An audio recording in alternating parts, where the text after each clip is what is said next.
John Pynakker with the Mohave Valley Daily News, and this is our Valley Voices. It's brought to you by Living Waters Hospice, your hometown hospice. Living Waters Hospice was voted number one for the third year in a row by the Mohave Valley Daily News readers. If you are needing hospice services, please call Living Waters. Please give Living Waters Hospice a call at 928-565-9000. Great start, huh? Yeah. Yeah, I stumbled right on the second sentence. I'm joined today by Paul Bull. I don't know. Morning.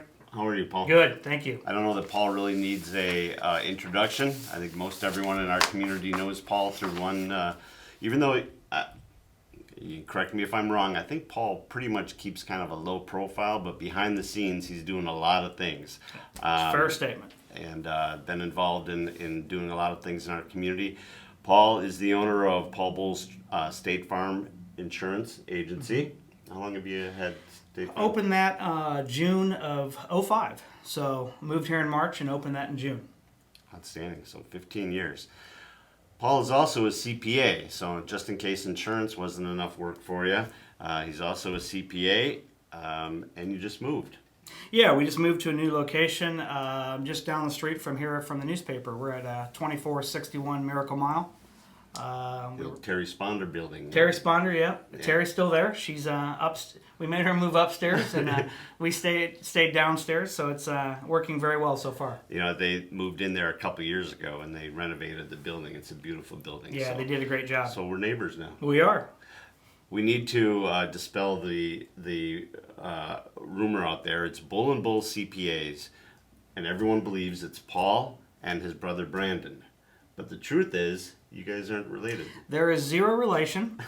I'm the Brandon's the large one, and I'm the thin one. But no relation. Everyone assumes we are brothers or some sort of. He's the first person I met when I moved to Bullhead, and the irony of Bull and Bullhead is pretty. It just was fate.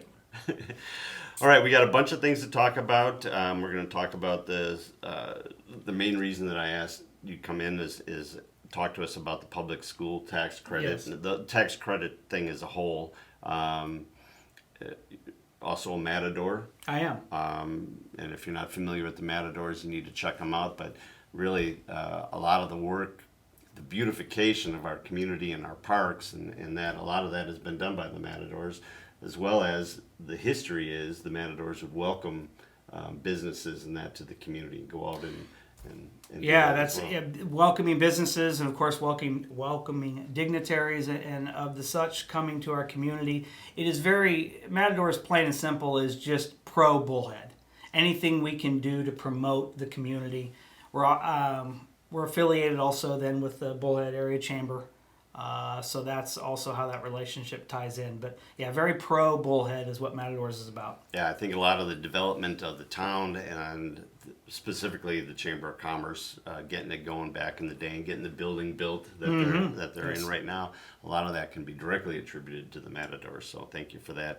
And also, a new daddy. A new daddy. Very young in life I am, having a new child, but she's doing great, little Clara Marie. So she's just about 7 months. So it's been an interesting year. We've moved our home. We've moved our office. We have a little thing called COVID, and I haven't heard about yeah, that. it's just an up and coming thing, unfortunately. Yeah, but hopefully this will fade in 21 with the advent of some vaccines, so we can. I know it's been a trouble for obviously the country and the world, but. Yeah. It's 2020 was a crazy year, and looking forward to moving forward. Well, a lot of those things that have been involved with COVID or caused by COVID are things that are directly affecting you guys, both with the insurance agency, but more specifically the CPA. So with your accounting thing. So we'll get into that in a little bit. You bet. I'll talk about some of the things that you guys do over there at Bull and Bull CPAs: tax management services, assurance and advisory services, QuickBooks, accounting help and assistance. Boy, that QuickBooks, man. Everyone loves QuickBooks. IRS representation. Hopefully not, but in case. Business valuation, accounting services, financial and retirement planning, bookkeeping, payroll services, debt and finance advising. I could probably use several of those things. Yeah, very full service, kind of A to Z accounting practice. And I have many a client that's small business of Bullhead, so it's, trying to help. I mean, obviously it's, when you're involved in the community, it's a small community, it's kind of fun to watch the new businesses come up and anything we can do to assist from an accounting standpoint and Help them grow. Help them grow. It's fun to watch the success. Yeah, that's awesome. And so it's not just personal. It's commercial. It's large business, small business. You do all of it. Correct. Yeah, from just ma and pa just coming in having their individual taxes done to some decent sized businesses here in the community. Great, excellent. So you are coming into, I would assume, is your busiest time of the year now with tax season coming around the corner. Mm-hmm. What do we need to know coming into tax season? Any big changes? You and I had talked a little bit about the COVID money, the relief money, or stimulus money, however you want to put it. Can you just address some of those things and let us know what should we be ready for? Sure. So, from the 2019 taxes, which you do in 2020, and then what we're currently in, the 2020 taxes being done here in the spring, there won't be a significant change from year to year. What will be the biggest challenge is somewhat of the unknown. Many of you will have received the stimulus, and so we don't know at this point how the IRS is going to treat that money. Is it going to be taxable income? Is it going to be basically an advance on your taxes like it was under the Bush administration? So that is a little bit unknown for the individual. And for the business, there were two different packages available if you were a small business. And that was what is referred to as the PPP, which is a payroll protection plan. You could have received anywhere from $1,000 to all the way up to $10 million. And once again, Congress passed this with the intention of the monies being tax-free. The IRS is saying not so fast. So that is still an unknown. Now, the luxury, almost everyone at this point, the purpose of this was you got your money that you had to prove what you qualified for, and then those monies had to be used primarily for payroll. Utilities and some other ancillary expenses were allowed. And then if you used it as such, you would then have the opportunity to have that loan, because ultimately it was a loan from the Small Business Administration. You can then have it forgiven. And so that's the part we're talking about, the forgiveness and how that's going to be treated. Now, I would argue 99% of the businesses have not been forgiven yet. So it'll go on the books for this tax season. This tax season will actually go on the books as a loan. Just like you went to any of the banks and you got a loan for, say, a car. So it'll be on the books right now as a loan with no tax consequence, because it's still a loan. Right, but when it comes to a loan, you're able to businesses are able to deduct the interest on that loan. Correct. But because there's no payments being made on it, because we're expecting it's going to be forgiven. Correct. It's really still just showing as income. Correct? Well, no, at this point, I went and I was approved. This is just a made up story. I was approved for $10,000 of PPP money. SBA deposited that money into my account. Okay, so I have the $10,000. I put it on my books as a loan to the SBA. Mm-hmm. So if I was going to do a journal entry, I would debit my cash for $10,000 and I would credit the notes payable for $10,000. Okay. Now I've used that $10,000 of monies for my payroll, for those expenses that were allowable. Mm-hmm. So that has been consumed, but I still owe the $10,000. So I still show a loan of $10,000. So at this point, it's not income. I've taken the expense as I normally would. It's just debatable now. Do I have to pay that loan back? And if I don't, how is that treated? Well, and the thing about that is that if you're showing it as an expense, those expenses are things that a business is typically allowed to use in their P&L. And they still will. Yeah, They so still you're going will. to be able to show that I paid this money out without actually showing having that money as income. Correct. So that's Yes. kind of a sticky thing. You bet.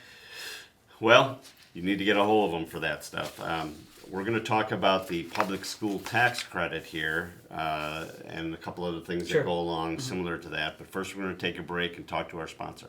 Join News West Publishing in the city of Bullhead City this February 10th at the Anderson Auto Fieldhouse for our 9th annual Winter Expo. Over the past 8 years, each expo has grown bigger and better. It's a great opportunity for our local businesses to showcase their services offered to full-time residents and winter visitors of the community. You can spend your morning visiting a wide variety of tri-state area businesses all in one great location. During your walk through the expo, you can expect to find services ranging in home health and hospice to real estate professionals, car dealers, and so much more. There will even be small local businesses offering a wide range of products for your home, health and beauty, or gift giving. No matter what you're looking for, there is sure to be something for everyone at the 2021 Winter Expo, and the Anderson Auto Fieldhouse is a perfect place to find it. All right, welcome back. I'm here with Paul Bull, and now we're going to move on to the whole reason why I asked you to come down here, the public school tax credit. So there's a lot of intricacies to this. You and I were talking, and there's 3 different parts to it. The whole reason that this came to my desk was the school district. The school district, we have some programs down there, and I think that there's kind of a false belief out there that the school district pays for school like football team uniforms and helmets and soccer goals and soccer balls and all that stuff. All those things the individual clubs have to raise the money for. So they have a participation fee, but that doesn't cover the cost of a helmet and a jersey and shoulder pads and thigh pads and knee pads and all the other things that go along with it. Those clubs have to raise that money themselves. They don't. Typically, they'll do fundraisers. We've done golf tournaments and things like that with the school districts to raise money for it. But with COVID this year, it's wiped out a lot of those fundraisers. So they're really struggling, and specifically the child that doesn't have a lot of money, his family doesn't have a lot of money, trying to come up with, I really want to play football or I really want to play baseball, but I don't have the money to come up with that. So they talked to us a little bit about it, and I thought that it's important that we talk about how people in the community can help with that.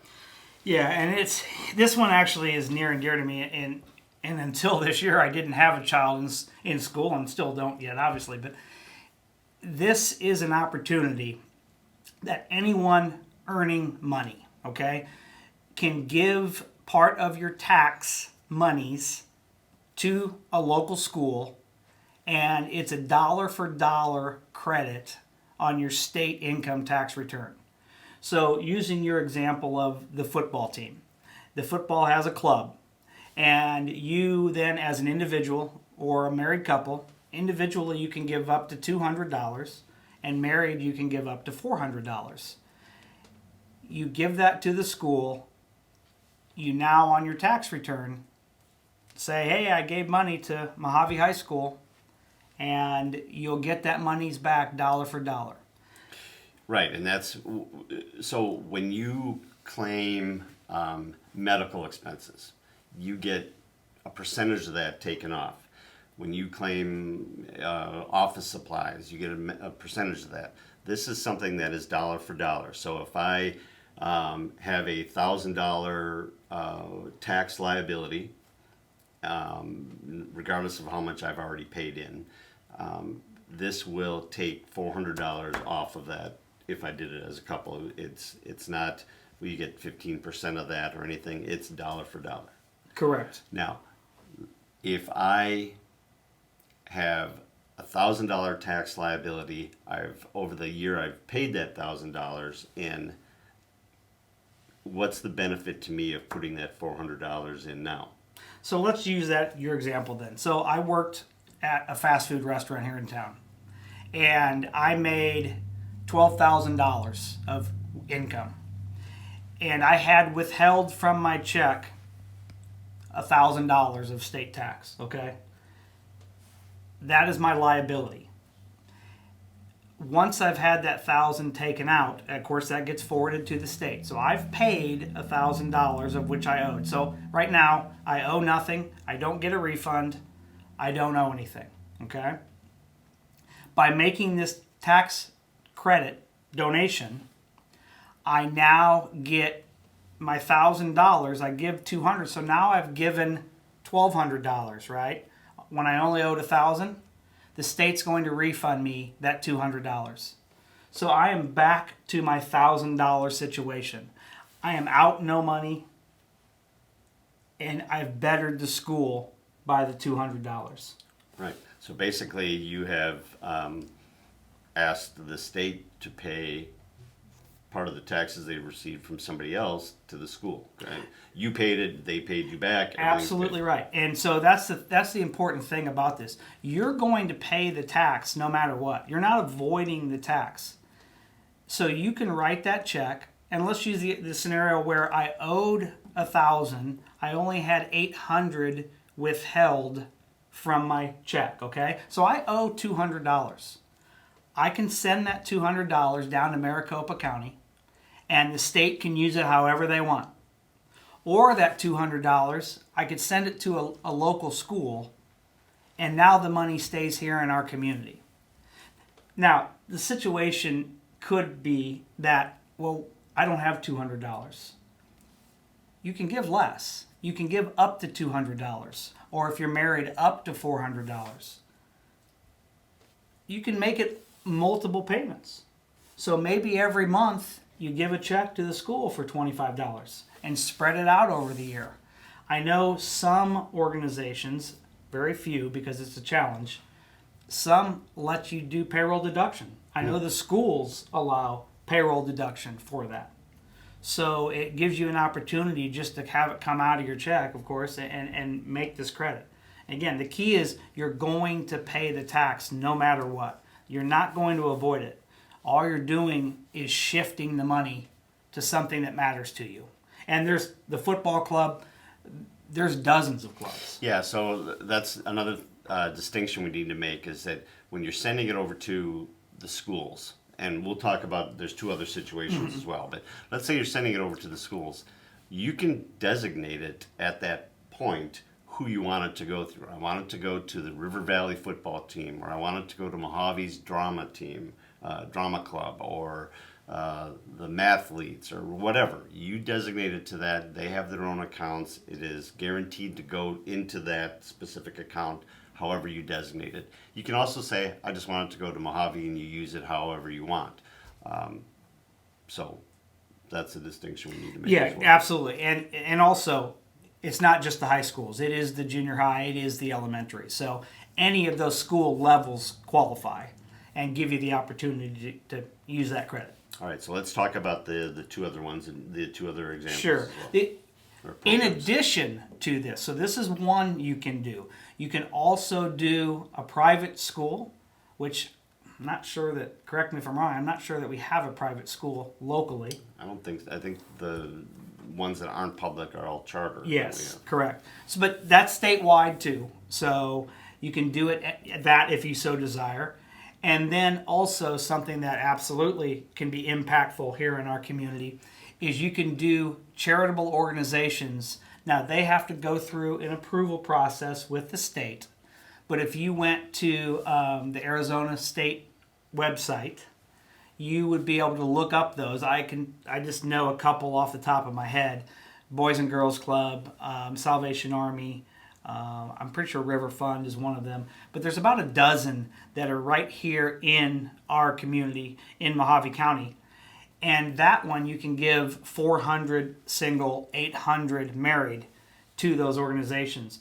And that just makes when you can give $800 to a charity here who, as you said, with COVID this year creating such a challenge, many not doing fundraisers, this is a big deal. And as a little bit of a perk that the state also allows, this goes up until you can make this payment for 2020 up until you file your taxes no later than April 15. So I could actually make this payment on March the 10th of next year and have it being used for my taxes for 2020. So that would be a good opportunity if you go through your taxes and you get down to a point where you see you owe $400, rather than sending it off to Maricopa and letting them spend it on whatever frivolous things for their mayor's office or something. You can donate that money to somebody locally here. It immediately goes on your taxes for 2020, and you're not sending a check off to. And even this, absolutely true, because you're that one in that scenario, you're writing a check. So why not just write it local? But if you're in a position where you can still write that check, and I don't owe any money, but I can still write that check, you're just going to get it refunded back from the state. So you're going to end up in a break-even situation. And like you said, I can give $400 to the state of Arizona, or I can give $400 to a local school. Where do you think that $400 is going to have more of an impact? Right.